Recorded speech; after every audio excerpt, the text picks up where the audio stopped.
mission. Family on the mission. Yeah, what's up? This your boy Money G, and you just tuned in the Family on the Mission podcast. Yes, indeed, the Fammission, baby. And today we got a special guest. You know what I'm saying? My homie, my motherfucking childhood friend. Yes, indeed. I know us Mimi, but y'all might know us Mizzle. Talk your shit. Come on, man. Let's do it. What's the word, Bird? Hey, man, I see you really Oh, came man, home with this one right here. You really came home. Like, you came to the hood with this one right here. I see you, man. I appreciate man, you having me on here, man. Man, that's what's up, man. So for the people that don't know you, you know what I'm saying, around the world, man, tell them what you do and who you are. Shit, nigga, by nature, I'm a theorist. A motherfucker that think they right all the time and just so happen turn out to be right all the time. By nature, from the same spot you from, brother. Man, feet to head, same bed almost. Old Girl Gardens. I think it's an Old Girl America everywhere, but that's our portion of America. Old Girl Gardens, 3130, whatever they want to call it, the mud bucket, however they want to label it. That's where we from. I left, went to the West Coast, came back, and I work in all 3 schools in our community now, bro. That's what I do. Okay, you know? So I'll meet me on the street and I'll marry on in the schools. Kids got to get used to it. Okay. Tell me a little bit about that. Work for a nonprofit that work in the school, after school program. We run the after school programs on the south side. Yeah, do all type of stuff for the kids, man. Put them in extracurriculars, get them in some karate, get them the social emotional learning, anything that we can do to help them better cope with the everyday, anything on the after school level. So we do that, and then I founded my own organization, man. Me and a brother of mine, we lost a brother. You know, everybody out there lost Quincy. We named it for Quincy. So long live Quincy Harris, and it's the Hood Legend Foundation. And man, we've been popping off, man. We done gave away a few thousand on the shoes, a few thousand on the coats. Man, we finna put sock box in the schools. That's all us. Just trying to break bread. You know what I'm saying? Damn. Bread we ain't got. We just trying to bake it and break it, bro. Man, I wish you was there when I was going back to school. I wish we had more people like you. You feel me?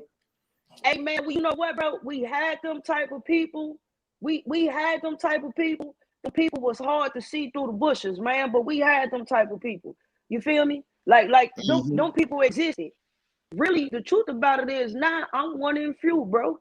Now, I mean, we had that. We probably too busy doing other shit, but we had that. You know, we had it way more in touch and access than the shorties do right now. Shorties right now, they savages.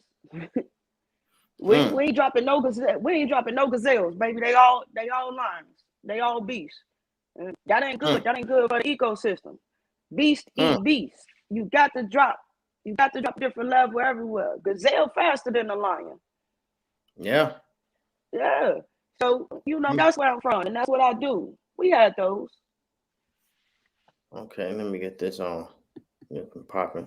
Yeah, man. So, you know, hey, you know, me and you, we grew up together, man. But I was surprised to even see that you was doing something in the community, and I love that because, like you said, I seen you on the West Coast. I seen you moving around, and I've been moving around too. And the way I've been looking at the world is totally different. Like when I grew up, I never left the hood until I was damn near 17. You know what I'm saying? And slowly but surely start going all around the world. You know, and well, not around the world, around the country. And I've been seeing different things, and I felt like we was stagnated. You know what I'm saying? We was, and that's poison. And we was out there, man, keep it real. We was out there fucking each other up because we was fucked up, man. And you know what I'm saying? And there's little kids out there that really need our help and understanding. And a lot of people we don't even get it in the homes. Bro, this shit all boiled down to a lack of information. Not to cut you off, but the shit all boiled down to a lack of information, man. What you don't know, you can't go towards. What you ain't seen, you can't dream about. Motherfucker think, and then the words, the specific words that's being used, Like right now in this conversation, that make motherfuckers where we come from uncomfortable. You walk up to a nigga in block 3 and you ask that nigga, hey man, what you dream about in life? Motherfucker, like, why you don't get your goofy ass out my motherfucking face? Hey man, that's literally human conversation, communication, and exchange. And it's a valid question. Motherfucker, what the fuck do you dream about bigger than what is existing right now? But because that language ain't our language, because that vernacular ain't our vernacular, because we don't verbally express ourselves like that, then the shit sound weird than the motherfucker and damn near sound offensive. Yeah, you're That's right. that's what that is, man. It's a lack of information. You know, when you got information, then you can make choices. People say that it's one of them. A day is presented to you with two things: a chance and a choice. I heard Jay Prince say that, and I ain't never gonna forget it. I heard him say on my Instagram thing. So I heard him say that you get a chance and a choice every day. Every day you get a chance to make the right choice. But here's the thing, right? You get that chance and that choice every motherfucking day. But if every single day you only know what the fuck you see, then your chances and your choices is only based on that. This shit is only based on your motherfucking experience. This shit ain't motherfucking miraculous conception. Yeah, and you're right, because you totally right, because I thought I never had a chance in life, you know, and I didn't know in the hood I knew how to survive, but I learned how to live when I got out the hood. And you know, I was trying to survive when I was out the hood, but it wasn't the same. And you're right, it's like, man, if you know better, you're gonna do better. And if you don't know, I mean, how can somebody judge you and say, man, you know, he fucked up in the head? Because that's all I know. Bro, you said two things. You said two things that we look over that's collaborative, and we look over them because we too busy surviving, right? You said that you didn't know how to be and live in the hood, that you were surviving in the hood. Be and live, that is called believe, right? So when you believe in yourself, you can be and then you can live. But if you are in a situation where you see nothing to believe in yourself, where you only are going about what you're seeing, there's no inner belief, and nobody's cultivating that inner belief, then you don't know how to live in that situation. One of the biggest reasons why I'm in All Girl Gardens is to show a motherfucker, nigga, we can live out here. We don't gotta fucking survive. We can fucking live out here, nigga. You can pay your fucking rent. You can work your goddamn job. You can take your fucking kids on vacation. You can go to the fucking museum. You can go see the motherfucking city. You know, when we was growing up, it was a saying, you can't go past Roseland. Nigga, we used to shit on the mother. Nigga, you ain't been past Roseland. That's how you hurt a motherfucker. Hey, you say what the fuck. You can say your mama on crack. You can say all of that shit. But you know you can hurt a motherfucker when you say, nigga, your bitch ass ain't been past Roseland. and you know what? That's the honest truth, because it did hurt, because I never been past Roseland. Bro, the first time I ever went out of town, I went to Peoria, Illinois, and I thought I was in a whole nother country. That's how small my mindset was. I thought I was in a whole nother country. You know, I moved there. I helped somebody move their furniture and shit. And they kept me there. And it was like, man, you can't go back to Chicago, man. You gonna die out there. And I had the mind. I was like, man, if I die out there and get killed, I live out there, I'm gonna die out there. That's what's up. You know what I'm saying? Because I was young, dumb. I was only 16, 17. So it was up. So, you know, but you know, as I started progressing and seeing other things and going, you know, when I started moving around, this crazy. When I started moving around Illinois, it was from the prison system. I went to Stateville, Joliet, Menard, Jacksonville. I didn't even know these towns exist until I went to jail.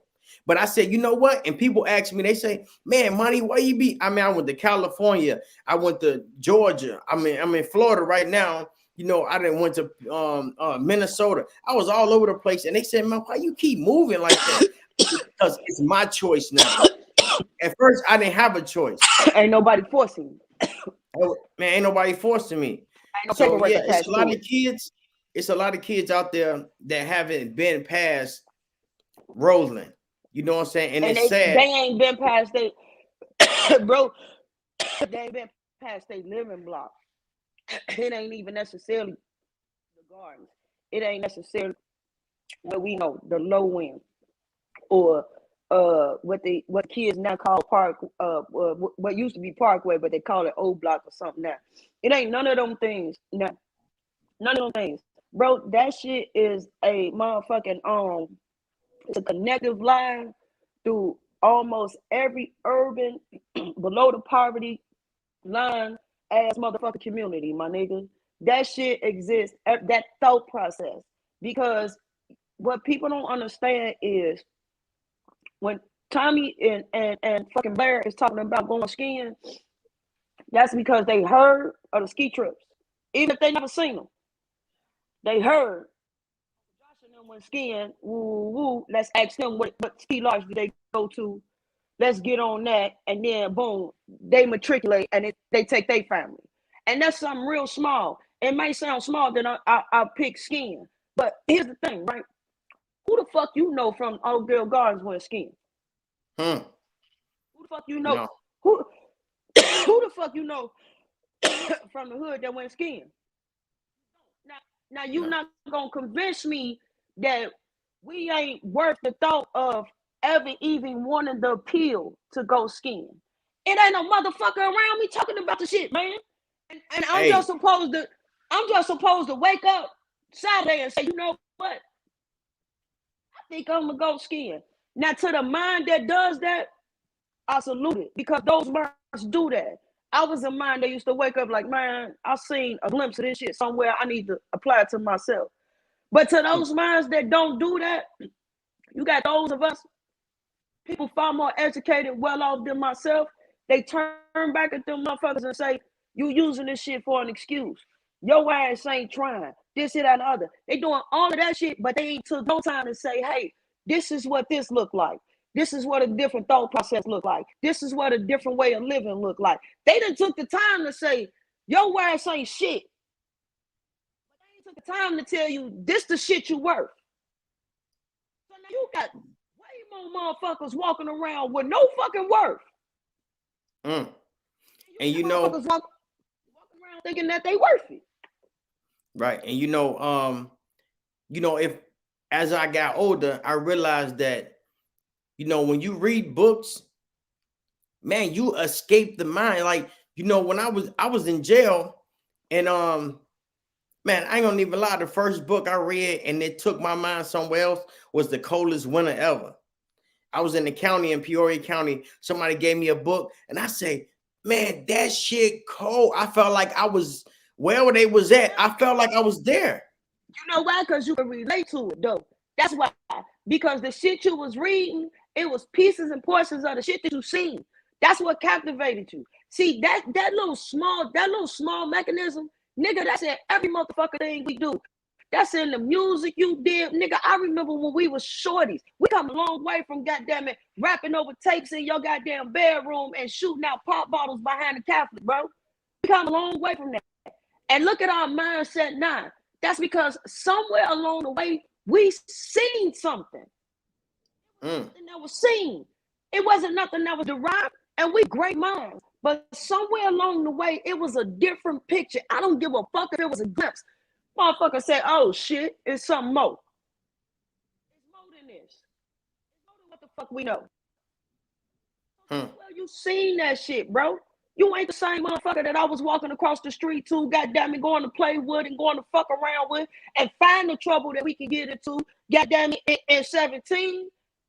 Real shit. Yeah. And even though we didn't have the same home life, we had the same home life. Because regardless of what, my mama was out trying to work her ass off, but guess what? She wasn't there. No. Same time, space, and opportunity you had. Yep. Yeah, you already know, man. When the parents gone, as soon as your mom jumped on the bus and go to work, but we was at your crib. We was, hey, party time. My grandmother went to bingo. It was back at my crib. Hey, it's going down. I'll tell you something. If you apply our coming up to today, you would be scared, because I'm scared. Here's the thing. When we were younger, we didn't have a problem acquiring guns. Now, times 10. Nigga, I know me and you kept a gun. I know because I seen them. Times 10. We didn't have a problem getting into mischief. The gun that me and you had, I took from Woo. Remember? We did what with it? That's space and opportunity. If that space and opportunity existed 25 fucking years ago, multiply that times 10 today. Nigga, they coming out the pussy and raising themselves. Ain't no morality being applied. No empathy being applied. There ain't no training being applied. I had to tell a young girl in school yesterday, it is in their mindset that when they are rebellious, when they are acting out, and when they are disrespectful to authority, that they disrespect an authority. I said, let me tell you something, baby. You do all of that. And yeah, that does make the person that you're doing it to uncomfortable. But baby, the first person you disrespecting in this room is you. With this here behavior, the first person that you misrepresented is yourself. With this here because their behavior is a mirror effect. So the first person that you violated, I don't want you to think that you got points. And if you do, and if you are giving yourself points, let me adjust them. You need to give yourself points after you have violated yourself. Because the first person you disrespected and violated wasn't this goddamn soft-ass teacher. You feel me? It was you. You don't want to sit here acting a goddamn fool. And you're a whole human being. So why do you think? So why you think that is? You think that's the lack of education from, and then they become parents? You know, it's the lack of self-worth in us, period, as a whole in the community. We the only motherfuckers. We the only motherfuckers. Let me tell you something. Everybody kill each other. You know why? Because everybody conflict exists in the world. So China motherfuckers kill China motherfuckers. Arab motherfuckers kill every motherfucker. Like every ethnicity kill each other. We the only motherfuckers that when the fuck we killing each other, they throw it out there, black on black. Yeah. Motherfuckers, you know, motherfuckers been killing each other on 22nd and motherfucking Cermak for years. Yeah. They're killing each other over rice and noodles. No disrespect to nobody. Same way we around here killing each other. Over you pushed me, you looked at me. Yeah, we got to slow that down, and man, we got to start building with each other. See, that's something that we wasn't taught to do. Like, we don't know nothing about financial education. You know, we don't know nothing. Yeah, pretty much. So we was never taught how to build. You know, we don't know how. Yeah, you're right. We didn't come from that background. You know, it's not our culture, bro. Our culture is built on survival. We are one of the only motherfucking ethnicities that was actually enchained on this motherfucker. When I was a shorty, I used to think In Living Color was full of bullshit. Damon Wayans played a character on that motherfucker that he used to do the exaggerated words, bro. You know, he was an incarcerated motherfucker with the incarceration, and they had the lacerations on my intelligence. You know, he used to talk like that, really exaggerated, big vocabulary. And at the end of it, he'd be like, I mean, this is all because of slavery. And I thought it was, you know, as a child, it's hee ha ha. You get to thinking. And you get to looking. Get to thinking and looking. Most descendants of slaves live below the poverty line right now today. That's personal theory of mine, but you can go ahead and prove it. Most motherfuckers that's got this color skin, most, not all, they live below the poverty line. That is now attached to an internal work. Do you know we born with a motherfucking idea that when you see a white motherfucker that's authority, do you know you ain't got to tell a little 3-year-old that the white motherfucker is different from you? They automatically know. It come out with they come out with that shit in their head when they come out the womb. Did you know that that's scientifically proven? That we got an automatic mechanism in us that say, call this white person sir, but we don't have it with ourselves. Yeah, and man, that's crazy. Yeah, that's true, man. You know, it's kind of like, hey, you know, when we stayed across the street from the Catholic, and they had the little white Jesus hanging up. You know what I'm saying? And then now when I grow up, I be seeing white people, like white males, and I be like, damn, bro, it's crazy because when I look at them, I'm like, boy, you look just like Jesus. And not knowing that Jesus looked like us. So yeah, it's the mindset. It's what they put in your head. So they brainwash you like that, and we ain't even know. Like we don't know that. We don't know. Like man, the education is so important. But like you said, man, we on the property line. Like we didn't. Our parents wasn't educating us because they wasn't educated. So we can't blame nobody. Like we just surviving, man. What's more important than anything, and it's at everybody's access, is information. Because with information, you can educate yourself. And you don't Mm, have to be dependent on a specific system or structure. We live in a very informational time right now. And what has happened is we have allowed the younger generation to have an overload of information without any structure and any guidance. And it is in a ridiculous height of how do you turn that around so that the communities are sustainable in the position that the children are born into. You're born into poverty. You're born with a lack of access to certain higher up resources that will help you in quality of life. You are born without those things. And yes, there are a few other ethnicities, white people or whatnot, born in trailer parks and this and that and the other, but people tend to look at us and give us the excuse label when mm. more times out of none, they need to look at us and understand we are walking explanations, not excuses. This is an explanation. This is a walking explanation on what has happened. This is a personification of it being explained. We do not teach ambition in our households. You know why? Because ambition does have a bare heartbeat in the hood. And then Huh. those that are ambitious, because we don't know and we aren't comfortable with finding that internal purpose ourselves, we ridicule them. Yo nerd ass, yo soft ass. Because they took that day to take the chance to make the choice that they're not going to involve themselves in things that take them backwards. But see, everybody don't have that.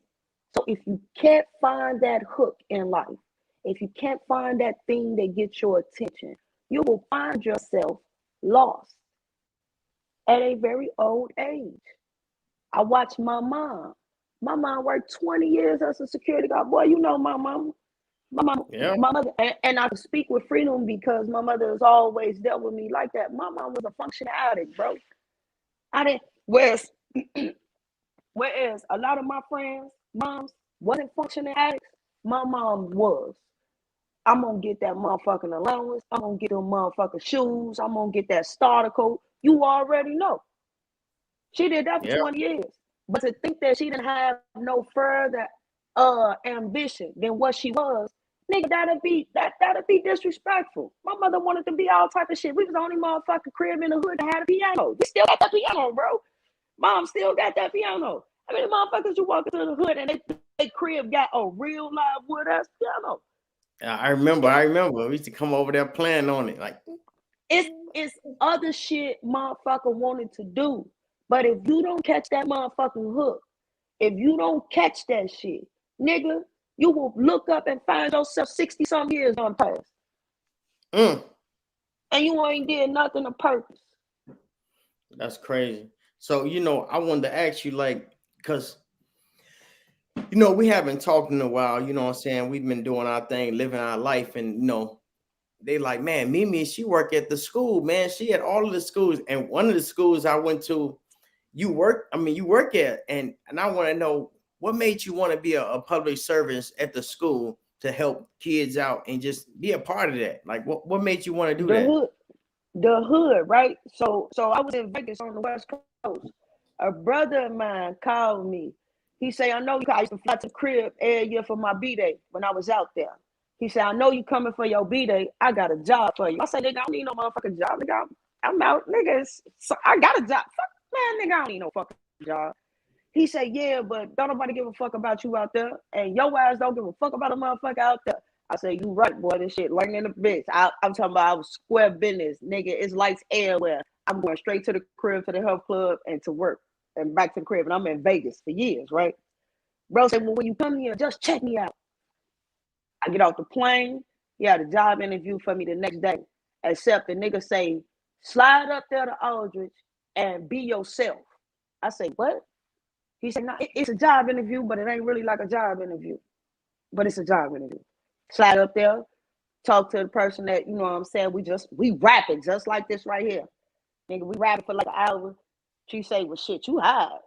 I say, high? She said, you don't even know what you here for. Hell no. I say, he just told me come up here, talk to you and kick it with you for a second. She said, yeah, you high. I need a community liaison. I need somebody to allow me to help and be a resourceful element in the community without offending the community. In short, what she needed was a hood translator, because what ends up happening is when you dealing with parents and their children, I don't give a fuck how bad off the family is. Don't nobody want to hear you doing it wrong, bitch. Right. Don't nobody want to hear that in short language or long language. Hey, look, you're not parenting right. So Right. I'm the in between of that.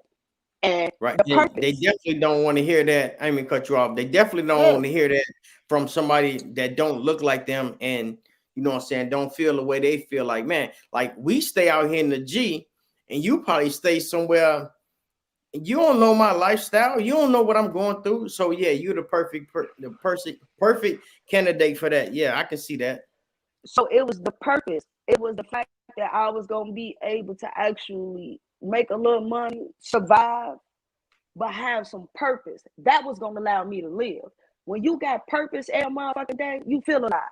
I don't give a fuck if you ain't got a dollar in your fucking pocket. You know it's something that you putting out into the motherfucking world that exists just because your ass is putting it out. You feel alive.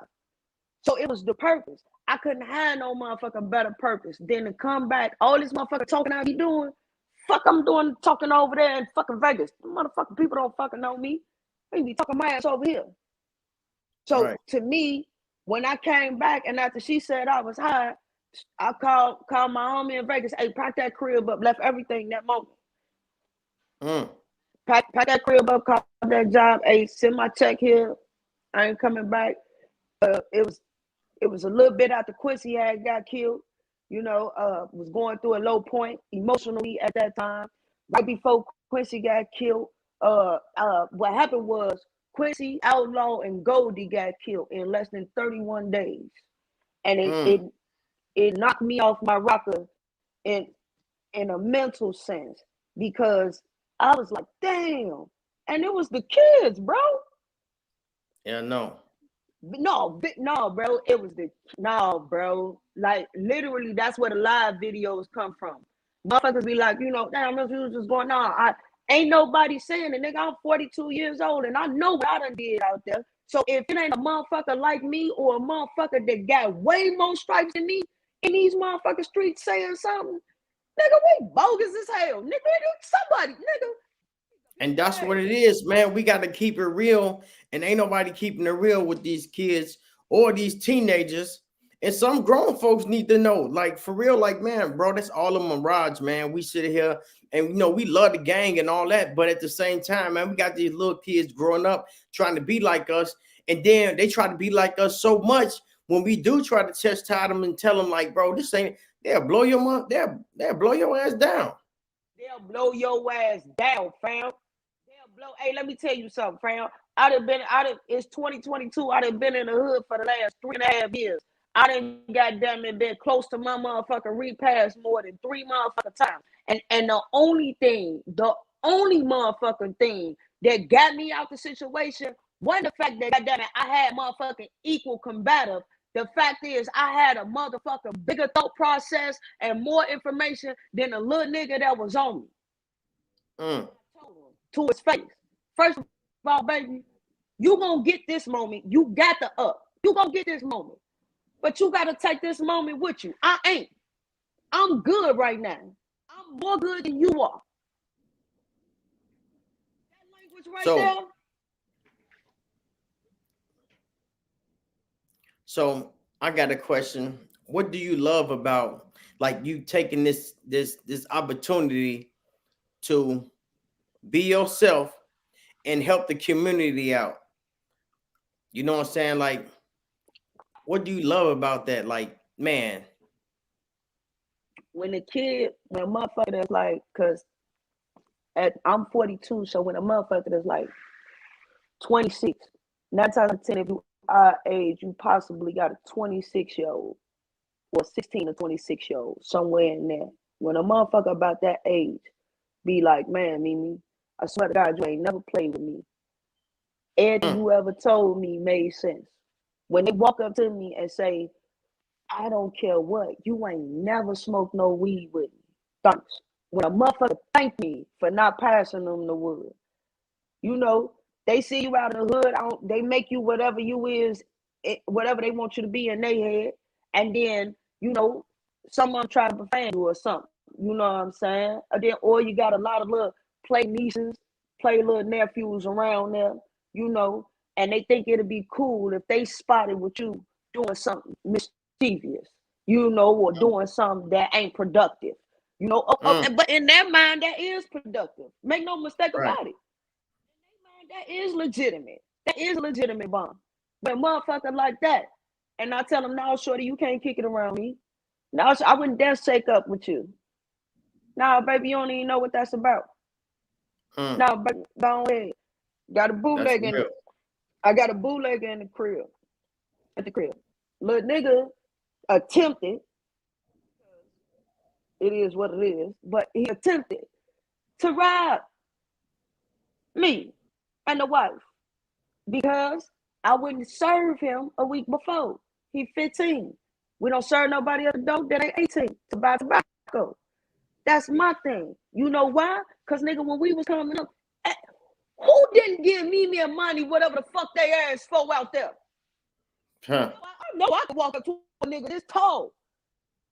One of the folks, one of the fam, or play bro, let me get a sack of weed. Yep. 15, 14. I should be my ass in school. Bro, this shit ain't working right. Fix this for me. Nigga, I learned how to cook up when I was 15.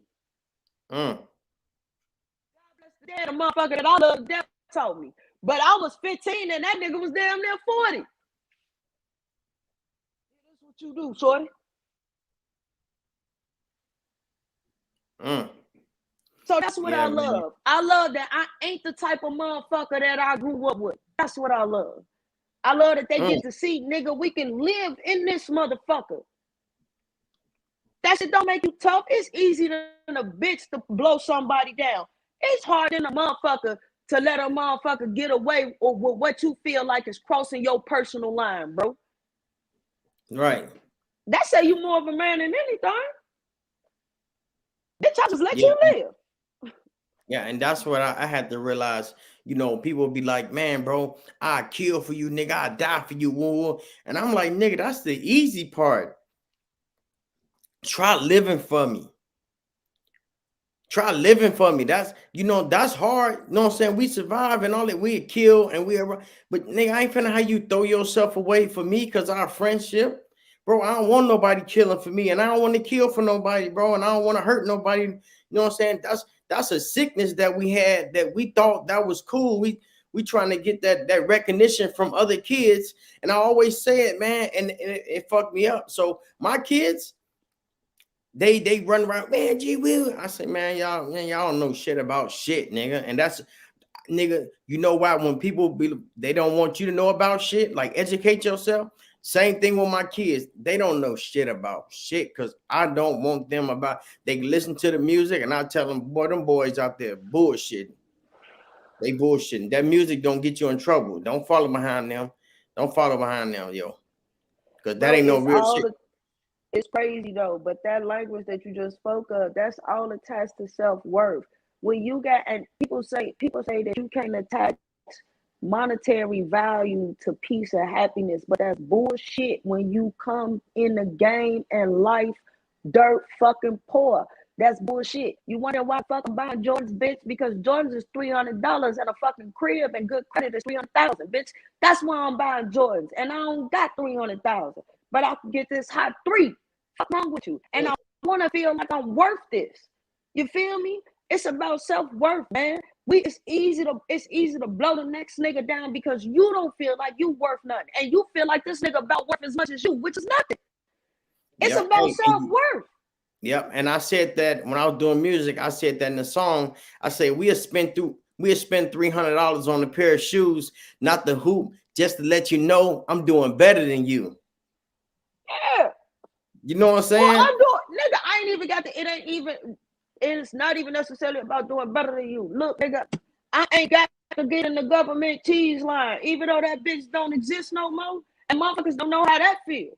But even though that bitch don't exist no more, proverbially, I ain't got to get in the government cheese line, man. I ain't got to do that, nigga. You see what the fuck on my feet. You see what the fuck on my motherfucking waist with this belt, bitch. You see this motherfucking t-shirt. This bitch costs $300 and something. You see me. Now, and if you see me, that means I see me. Because I'm looking at me through how everybody else looking at me.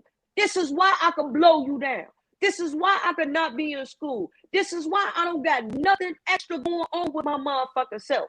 Because this is how everybody else see me. Nigga, you don't even know how my motherfucking mama talk to me. You don't know how my uncle, my cousins, and none of you don't know.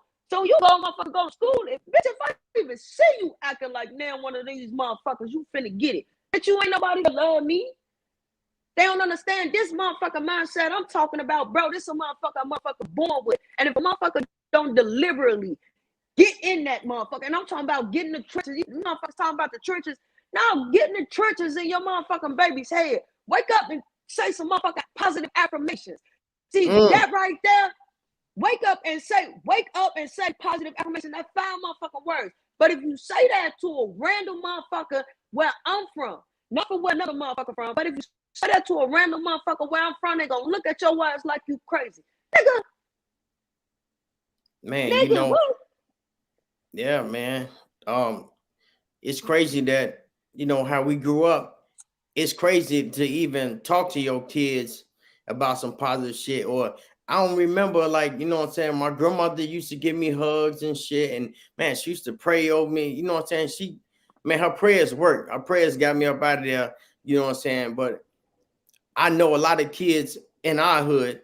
I don't know about everywhere else, but I know in our hood, bro, yeah, that shit wasn't popping. Motherfucker be calling you soft. They be calling you, man, all kind of shit.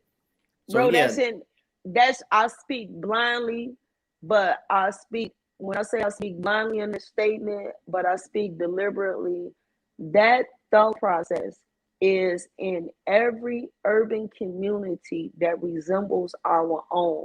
It is not just what makes our position in this country so able to see and so prevalent is because we are in so many different spots the same way. See, that's what keeps a people there. It's because no matter where they are at one even level, or at least the majority of those people. And that's what done happened. So the majority of us, you got more black people or brown people in impoverished and projects like the garden than you do in prominent positions in life. That's how it is. It ain't no they can slice it up and you can get motherfucker from Harvard on this bitch. And that's when they do the 1 + 1 = 2, it's gonna be more motherfucking poor motherfucker. It ain't gonna be nowhere near even. It ain't gonna be nowhere near 3/4. Yeah. You understand what I'm saying? Yeah. So you got motherfuckers born without resources. Nigga, I'm 42. Bro, do you know I just got a motherfucker primary caretaker? I just got a doctor. When I say no, I just got a doctor, my nigga. I'm 42. I'm a 42-year-old black woman, and I just got a primary caretaker last week because I had an ulcer and I had an unidentified pain that I could not survive through. Period. Do you know how many of us just rotate and live in life without going to the fucking doctor? That's so simple. Hey, I know. Hey, since when I moved out, man, I can't even remember.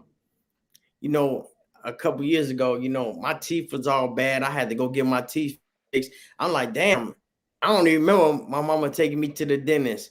You know, I went to the doctor and get a shot, but it was right in the G. You know, we don't. And then my kids, my wife taking my kids to the doctor and get checkups, and everybody get their teeth clean. Everybody get checked, and I'm like, yo, I'm like, man, my wife, man, she take care of the household like my grandmother, but I can own it, man, times 10.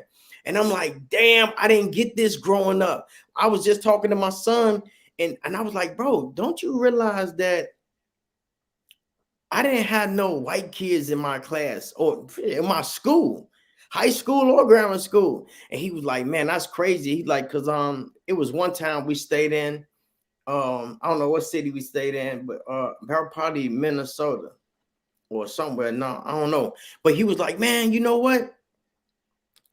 It's this white girl I used to have lunch with. And I'm like, why you ain't never in class with me? What class? Where you be at? She's like, I'll be in class.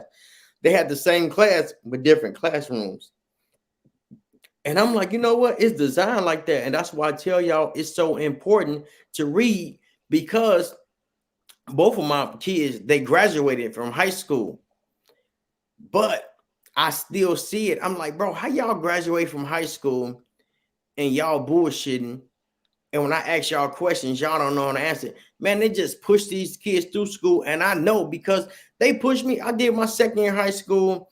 I did some fuck shit and fucked up, but they were just pushing me through. They wasn't teaching me nothing, man. They were just pushing me through test scores. They were just pushing me through. And that shit's sad, man. And you know, I grew up all my life thinking I was a dumb motherfucker. I couldn't read, I couldn't write. I was illiterate. You know what I'm saying? I was everything, but that wasn't the truth. The truth of the facts is, bro, I never had nobody sit down and educate me and spend some quality time with me, an hour a day with these kids, man, to change something. But I started doing it. I was 39, 40 years old, bro. Next you know, I'm writing books. And guess what? And look, it got the hood right on the book, but I did it myself. It's self-discipline. I got a book and I talk about everything in the hood. I got everything out my system. I made another book, Hood by Choice.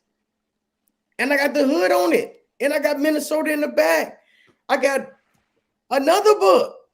But my kids inspired me to do these books. I wouldn't even read a book. Now, how the hell you take a kid that wouldn't even read a book that could write a book? And because I was thinking in my head, I was a dumb motherfucker, so I never tried. I never tried to do it because people talk. If I mess up on a word, you know, people man embarrassing you. They talk crazy. The teachers, fuck anybody else. No, teachers. Fuck anybody else. The teachers, man, bro. I see in my book right here. My teacher, man, she called me a dumb motherfucker and told me to sit down. You know, and that's my teacher. Your teacher. Yeah, she started me in Aldridge. Her name was I don't even know. I know she ain't there no more, but her name was Miss Cotton. You could take the shit from kids because that's some shit that's your counterpart. You understand what I'm saying? But when the motherfucker that is there to give you the information, tell you the dumb motherfucker, you tend to believe they ass. Now you got teachers, because I work in the school, bro. You got teachers that I've developed the perception of teaching is not a profession that you go into for money. Now, Chicago teaches some of the highest paid teachers in the land, but it's still not a profession that you go into for money. You got to go into that shit to give a fuck. If you don't get no fuck, then you need to get the fuck out of there. Bottom line, because a motherfucker from where we come from don't need you. You know how many motherfucking kids in these motherfucking schools think that they dumb in a bitch because of how the teacher treat them, not because what the fuck the kids are saying. Because nigga, I can come back if you cap on me or case me out. I got something that I can case you out with, nigga. I don't give a fuck if I hit your nappy ass head or whatever. I can case you back, but nigga, I can't do that with the teacher. So once she lay that lead down on me, that's heavy than a bitch, and it's gonna stick with me. You understand what I'm saying? Another thing that we don't pay attention to because we come from where we come from and we ain't got a clue is childhood trauma. Childhood trauma develops you out as an adult. It determines what type of adult you're going to be. It determines your level of what you're going to put out and what you're going to receive. What type of person you going to be. How you process things. How you deal with shit, bro. Childhood trauma. A motherfucker not paying attention. They got to watch how they deal with these motherfucking kids. You got parents and you got teachers. You ain't doing shit but communicating with the kids. You yelling at these motherfuckers. You calling them motherfuckers. You telling them they ain't shit. Go sit the fuck down. Go shut the fuck up. You talking to this motherfucker like they 40 motherfucking folk. And like they eyeball to eyeball. When the fuck you there to provide for them and protect them. You ain't protecting them from emotional abuse. You ain't protecting them from physical abuse. You ain't protecting them from positional abuse. You're not protecting them from environmental abuse. You ain't protecting them for shit. And then the only thing that you provide is literally the motherfucking meals that's provided to the motherfucking stores that's barely in your goddamn neighborhood, which is motherfucking noodles and hot chips. Nigga, this shit is a culture. And as long as this culture persists, we gonna be in this situation across the board. This how you keep a motherfucker killing each other and keep a motherfucker stressed out and keep a motherfucker because everybody like this. This shit ain't just in the hood. Matter of fact, I tell a motherfucker in the gardens, you niggas think y'all tough? Y'all not. This shit is Mayberry. The gardens is Mayberry. And I don't give a fuck how many motherfucking bodies we drop out in that bitch. This Mayberry. Nigga, go your motherfucking ass down the well. The fuck these little boys rapping about it. Go your ass past motherfucking 83rd. 83rd and motherfucking Koch Grove, and then keep going a little bit, boy, and then go east to that bitch and west to that bitch, boy. They shooting each other over nothing, like breathing, bitch, and they whacking each other. This shit Mayberry. Yeah, it's enough room to turn this shit around. Right. That shit out there. That shit bigger. Yeah, and a lot of people they don't know where we from. So can you explain, kind of give them a visual of where we came from, what it looked like, because when I stayed out there, I didn't have no reason to live.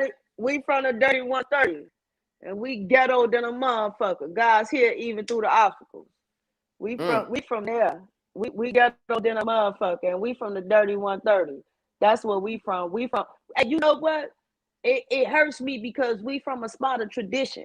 Right, and this is what I mean by ghetto America. You can go in any hood, and we from a spot of tradition. Any hood you go in, they gonna have a point in time where they had traditions on how they treated each other, how they loved each other, how they was bonded to each other, how they was family orientated. Hey man, motherfuckers live and die all motherfucking day. That shit been going on since the beginning of the time. There was a time out there in the motherfucking gardens where goddamn it, hey, motherfuckers that had that bag. Motherfuckers that was getting that money, they sponsored skating for the weekend. So when you go up and you just sweat at your mama for them $2 to get it to the Catholic for that skating, motherfuckers bow, motherfucking goddamn it, Tony, or a motherfucker that had it, you feel me? Don't went on ahead and paid for the whole Saturday. That's y'all. Go on ahead. You feel me? We had the old timers picnic, goddamn it. Hey, developed about 4 motherfucking women that just decided to take their grills to the motherfucking barbecue, to the motherfucking picnic while a softball game was going on. You understand what I'm saying? This was about 4 women from Block 2. We traditions. That shit went on for 20, 30, 40 years. Before motherfuckers wanted to, I don't know, not get along and dismantle the shit. Because we love to be divided. Yeah, bro, that's where we come from, man. We come from a land of motherfucking tradition, man. Goddamn it, I grew up on the side of Miss Gibson where she grew motherfucking raspberries in the goddamn tire, bro. And you come outside, goddamn it, and she'll tell you, don't knock on my door, you can have some. Sign in the goddamn tire. You feel me? Yeah, you can have some. Nigga, man. And it ain't like that no more. But that was an on-purpose lifestyle. You got to try it. Motherfucking life don't come to you because you breathing. That lifestyle that we grew up with, that was on motherfucking purpose. When I was a shorty, Miss Charmaine used to tell on me all the time, bro. Let me tell you something. Me and John, God bless my brother, gone. We was young, dumb. So we like 10. Everything we did, bro, Miss Charmaine tricked on us. And we got our ass beat. Everything. I don't know how the fuck she seen everything, but this lady seen, Dave Mom seen every motherfucking thing. You feel me? bro. We were shorties. Man, I can't stand Miss Charmaine. Man, Miss Charmaine get on my nerves. Man. I was 35 years old the day I realized the value that Miss Charmaine had in my life. Had it not been for her telling every damn thing, there would not have been a mechanism set in my mind to not do certain shit because she was gonna tell. Instantly, there is a border around my mischief. There's an unseen border that says that another woman across the way gives a fuck about my well-being when my mother is gone for 14 hours a day.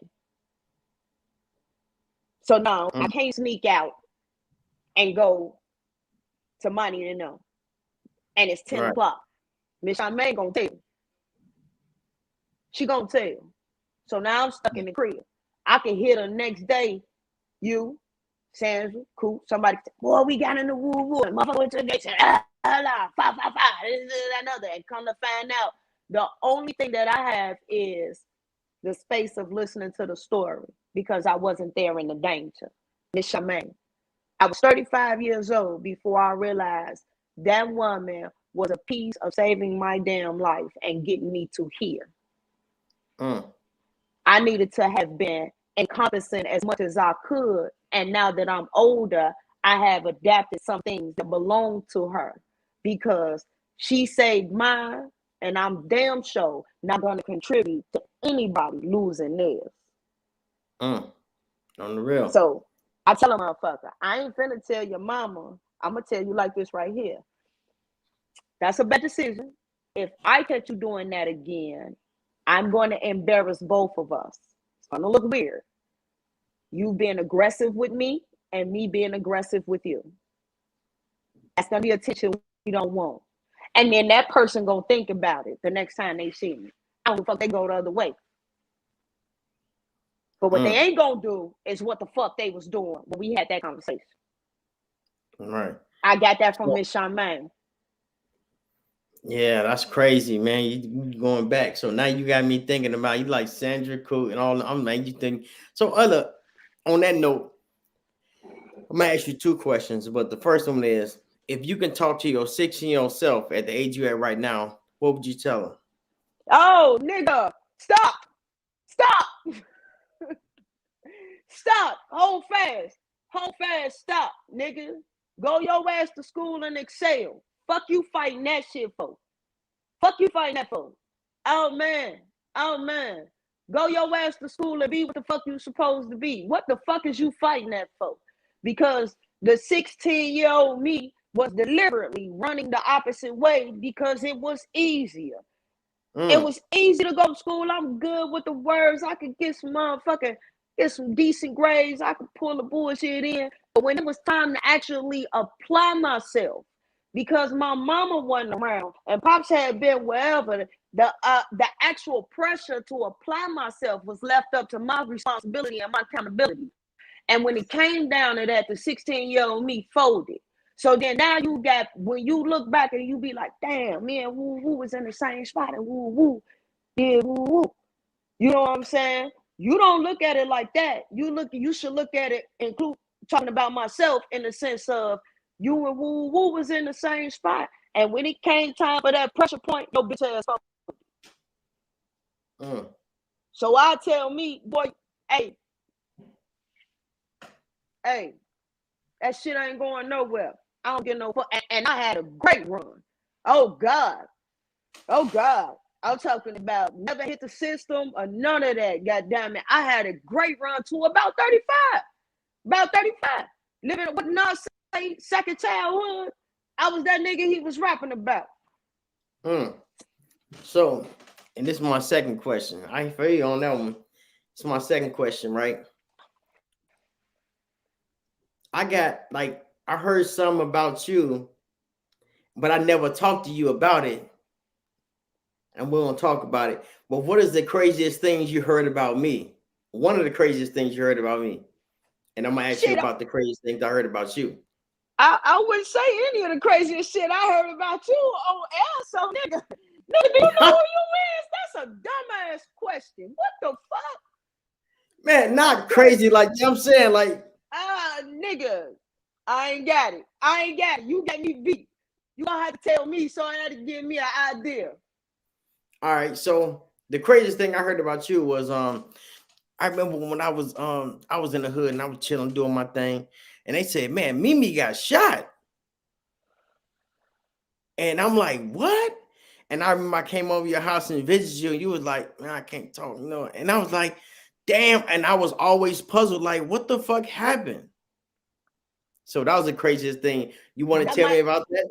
Oh man, just product. Hey, that situation in total, just a product of our environment, yo. Big cousins playing on a motherfucking back. Remember the basketball court in 6? Remember the what was left of it? What we shorty? Yeah, okay. So you got the older niggas in 6, goddamn it, playing on a motherfucking court. I'm chilling, watching them and shit. 2 of my big cousins is on the court. Few other guys from the block is on the court. They all playing hoops. You know that money on the ground and everything. Goddamn it. Somebody goddamn it do something wrong. The conflict break out, and back then it was that I'll be back language, cause motherfuckers ain't really have it on them. Cause back then it was that I this what you want. I'll be back. So you let me walk off. You let me walk off. Somebody gave an I'll be back. A few other motherfuckers went to go get back. I figured, shit, it's time to get off the green machine. Let me slide. Right. Go to slide. The conflict break out, and I get hit. That's it. That's one of them things, the circumstances. Yo. But things like, and that's what I mean. And maybe that experience gave me that perspective. But I'd say like this, that's something that happened to me when I was, younger, and it didn't involve me directly. So in knowing that, and assessing that experience, I know for a fact, be it if it involves me directly or indirectly, that's what the environment presents. You know what I'm saying? See, that's the element of survival. So you got to know that from that situation, I took an abundance of survival tips. You feel me? As to not be in that situation again, right? And you was young too. Yeah. So when you experience that, though, and then that, damn, that shit wasn't the end of this shit. You mean to tell me something else can happen while I keep breathing? You ready to tell me that wasn't the end? You feel me? Like something else can happen. Well, when you are in that environment, that environment that presents those type of situations, that's when that survival shit kick in. And when you was asking me, that lead back to my your question when you asked me, what was the reason you came back for it? You know what I'm saying? To let a motherfucker know that regardless to what, nigga, this is an explanation on why you got to keep going. This ain't an excuse on why you should stop. You understand what I'm saying? So when a motherfucker be looking at you, you got to be a walking explanation. So when a motherfucker talking to me, and I got one of these little kids talking to me, and they like, yeah, because I had called her out here. And they feeling like all of that shit make them striped up. Right. At the end of the conversation, I tell them, why my mouth moves so much? Why I ain't never gonna shut up? Because this motherfucker was clamped up for like 6 months because I got a bullet right here. Because they like, so where you get hit at? Right here. Right here, ricocheted off the tooth, get lodged right here. I still got that bullet right there. You feel me? But when you talking to one of these little young motherfuckers though, and they feeling like they, what I'm saying? They feeling like they got these stories and they got this, what I'm saying? In this sense of how they survived through this motherfucking life and how they survived and had to maneuver and this and another. And they feel like, you just don't understand. Man, you understand. No, Mizzle, you don't understand, man. See, you don't understand. You know what I'm saying? They see me ride around, mind my business, with my little black man walk, you know what I'm saying? Mind my business, and I'm old. Got the gray. I got grays on these locks. There's grays up in here. So Yeah. you know, they talking to me like, you know, boy, you don't understand, you know. And then I'll tell, depending on who they is and who child they is, I'll tell them, go ask your mama, go ask your daddy. On the real. Depending on who child they is, I'll tell them, you go ask your mama, you go ask your daddy. But while you sitting here talking about flesh wounds and this and that and the other, let me tell you something, man. That don't make you. That shit don't make you or break you. That shit is not. That's not for kids to experience. You know, like and we all no, have you know what it is. PTSD. You know what it is exactly, and you know what it is. It's what we don't talk enough of. And I tell a kid, if you don't want to hear this, you better not say nothing to me, because I don't give a fuck what I'm doing. Hey, let me tell you something. Don't nothing happen without God. Period. And I said what the fuck I said, and I said how I said it because he created me. He know what he dealing with. That's just it. I ain't church people. I like to think of myself as God's hope. That means I can't recite a bunch of motherfucking passages to you. I can't recite a bunch of motherfucking verses to you. But what I can do is move off of my motherfucking integrity and my spirit. God damn it. And my spirit gonna always say, move in God's way. Don't move to serve yourself, move in God's way. Move how you need to move. And when I don't move how I need to move, God make me pay for it and I got to repent for it. That's a simple ass motherfucking relationship. And I tell them motherfucking shorty, you ain't showing me shit by how God works. You think you showing me something? You ain't showing me your power. You know what you're showing me? And you know what you need to see? You need to see how God works. Your ass done been hit up and you here talking about, hey, that. That's how God works. That ain't you. Yeah, because eventually your getting hit up is gonna be a testimony for the next generation. And that's why I asked you that question, because you know we was growing up when we was young, man. We was young as hell, man. You know what I'm saying? And when I heard that, I was like, bro, what the fuck? You know what I'm saying? That's my homie. And I'm like, space and opportunity, my dude. Space and opportunity. It's space. It was space and opportunity. You never knew that story. That's crazy. Space and opportunity, bro. But we done had a lot of times of space and opportunity, man. I think about the time me and Reese was talking about it. I say, Reese say he's telling somebody, he say, man, he say, I did a lot of shit. He say he's at work. He say, but the first time I shot a pistol, my homegirl gave me the banger. And I know nigga. So when he called me, he like, nigga, I was just talking about your ass, woo, this and that and the other. You know what I'm saying? I'm like, yeah. So he telling me, I say, nigga, why you telling motherfucker that story? He like, no, that's real shit. He like, I ain't saying it was nothing good. I'm just saying, nigga, the first time I actually let bullet out of gun, nigga, it was your shit. I say, nigga, that wasn't mine. I stole that, man. Like, nigga, we was 12. Fuck you mean?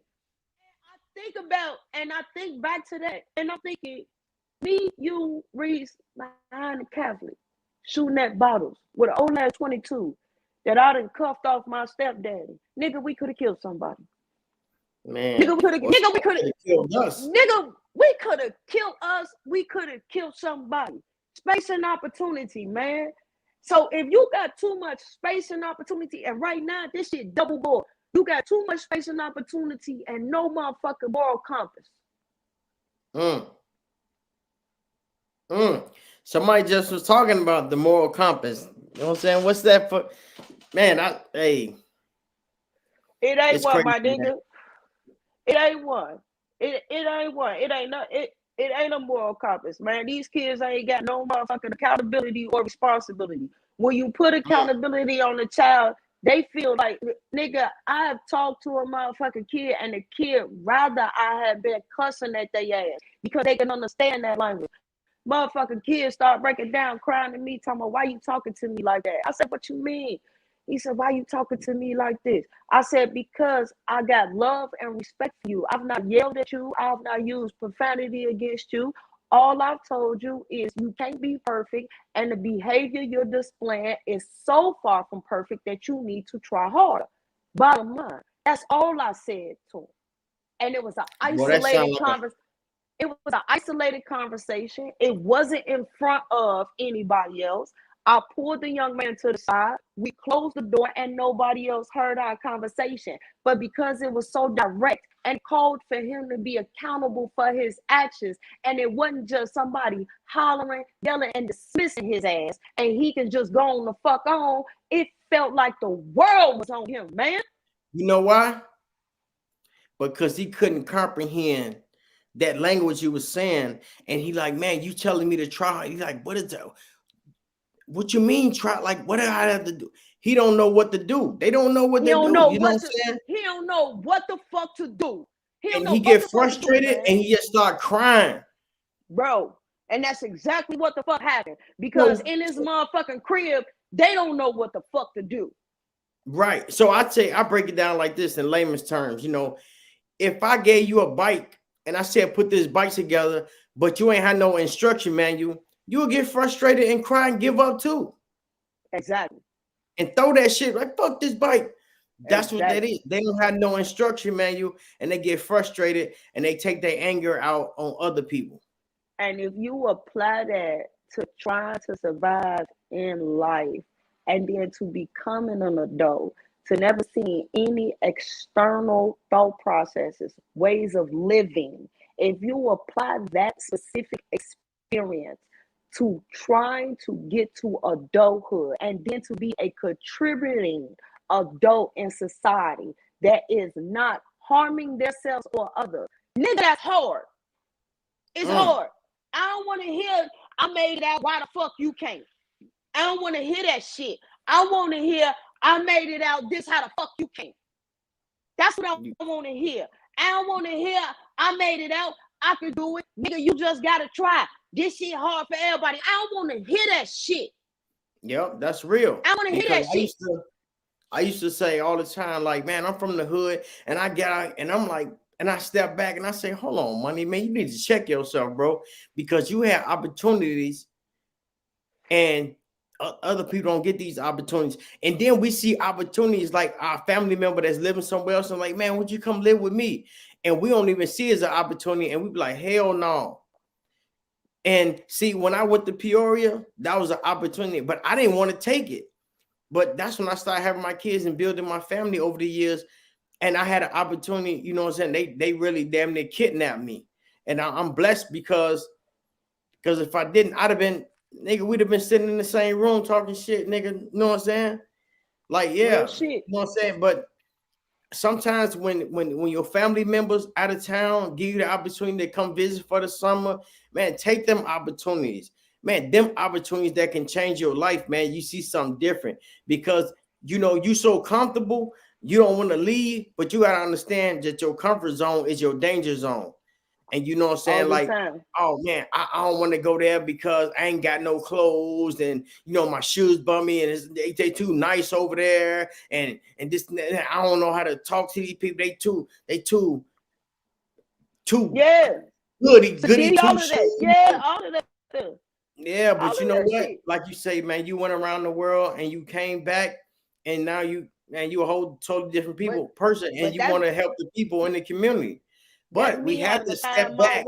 Bro. Yeah, we got to step back and we got to do something different if we want something different. Hell yeah. Hell yeah. And then only time you gonna want something different if you get tired. You know, just like if you working somewhere, the only reason you get another job because you tired of that motherfucking job. Yeah. Only reason you get a new car because you tired of that bullshit ass car, or you tired of jumping on the bus. When you get tired, that's when shit change. When you get frustrated, don't give up because that's when change coming. But when it come down to us, and when I say us, when it come down to all Guild Gardens, I'll be wanting a motherfucker to look at me and know that I personify their own fatigue. You ain't gotta say you tired, nigga. I'm saying you tired. I'm saying we tired. I'm saying I'm tired for both of us. You ain't got to have the nerve, the gall, or the audacity to stand back and be involved in the bullshit, but also say that I am tired of the bullshit I'm involved in. I'll say it for you. So when I was telling my mans, hey, look, we need to come up with some type of collective financial presentation that we could present to the hood and have motherfuckers buy into at least $5, $10, $20 or whatever to invest in some collective as a co-op in the hood. Motherfucker tell me it can't be done. And like I tell them, motherfucker, I understand you telling me it can't be done, but that don't mean that you are to end all the information attached to it. I'm gonna need to go further than this right here because it's about the worth. Motherfucker, it was me and you was just talking about this. We need a grocery store. If we was gonna get a grocery store, and if it's us that own it, man, the possibilities of vandalism, theft, and all of that shit be damn near cut in half because anybody mindset would be, nigga, this is ours. See, it's easy to go take from every person that's in your community. When the Latin people and the Hispanics had a farm, motherfuckers go in there all the time, cuff something, this, and that, and the other. Nigga, I'm not cuffing from me, I'm cuffing from your ass, nigga. You come out here and then you leave. If the fuck my motherfucking grandmama, my auntie invested in this motherfucker, nigga, I'm not cuffing shit. If Miss so-and-so that raised me, if it's so-and-so that raised me invested in this motherfucker, I'm not cuffing shit. You understand what I'm saying? But when you tell a motherfucker from where we from, they a dumb motherfucker. This can't be done. That is a repetitive line of expectation that a motherfucker tend to think, oh, well, the fuck, nigga, let me either be a rapper, let me dribble a ball, let me do something. But there is 50 different ways from Sunday that we worth getting a motherfucking dollar and a collective economic system, whereas we are doing more than surviving. When I was a shorty, it was a fucking summer camp. Motherfuckers went to Camp Rosenthal. I ain't go to Rosenthal, but Rosenthal existed. Goddamn it, I went with the white folks. Goddamn it, you feel me? But hey, yo, it's a lot of shit ain't going on no more. And if the shit was going on, it'd be smaller space and smaller opportunity for the things that's hurting us that's going on, man. Start holding these motherfucking teachers to a different accountability. You feel me? You can't talk. You got to be. You got me for 8 hours a motherfucking day. 40 hours a goddamn week, bitch. We both at motherfucking work. Do your goddamn job. Do your job. Yeah. One of my biggest motherfucking influences was a motherfucking teacher, man. You got these kids come home. I can't stand Miss So-and-so. I can't stand Mr. So-and-so. They get on my motherfucking nerve. You ain't no fucking refuge. I got the bullshit at home and I got the bullshit here. And then on top of all the bullshit, you got motherfuckers looking down on me, said, I gotta be so.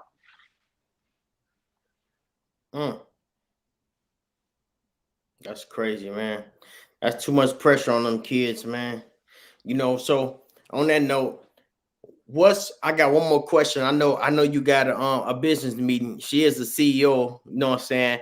And she got a business meeting, and I appreciate you getting on the podcast, talking your talk. No doubt, and bro. I appreciate you having me, man. You know I love to flap my motherfucking gums, man. I appreciate you having me, man. Yeah, and I got one more question. Is there any advice you can give to a single parent that's out there, just a single parent anywhere though, that's out here struggling with their kids and they don't have no help? Yep. I know it's hard than a bitch. I know this shit tough than a motherfucker. Take 5 things of your childhood that you grew up with that you wish you would have rather not had and look at yourself and take them out of your child's childhood. Bottom line. Y'all both gonna excel from there. Don't give what you got. Give something else. Remember what it was that you couldn't have and you couldn't grow with. And don't give it to your child. And y'all gonna excel from there. There are things, when we are children, there are things that we know GD well that we are supposed to have, and it is weird not having, but you can't put your hands on it. I have a family member whose mother has never hugged them, never kissed them, never showed them any affection. You understand? And as a child, in the back of their mind, they're thinking there is something missing. As an adult, there was an emotional breakdown that said, you never fucking hugged me, man. You never fucking kissed me or nothing. What the fuck, man? So that man, is getting a hug from the right person can change a kid's life. Man, brother. So I would tell a single mother, you look at your childhood because childhood trauma is repetitive. Look at your childhood. Take 5 things that you absolutely felt like that you either needed or did not have, and either give them or take them away from what you're giving your child. That's real. That's what I would tell That's them. real. That's real. Well, I'm gonna go ahead and get up out of here, man, because I know you got Man, other I appreciate you, bud. I man on the appreciate you, real. bud. So, man, this your boy Monty G and the Fammission podcast with a motherfucking. We got a with special guest Mizzle, my friend Mimi, and she was talking that talk, man, and she was just Hey, giving out man. great game. And man, I hope y'all take this in consideration and man, apply it to y'all family, to y'all man. Hug your kids, bro. Hug Yeah. your kids, man. Hug, love, and reaffirm your kids. Speak positive notions into your kids, man. Mm-hmm. Speak positive notions into your kids. Positive affirmations is everything. You tell a kid what they worth, they start to believe it. You talk to them like they gold, they start to believe they gold. You understand? Mm-hmm.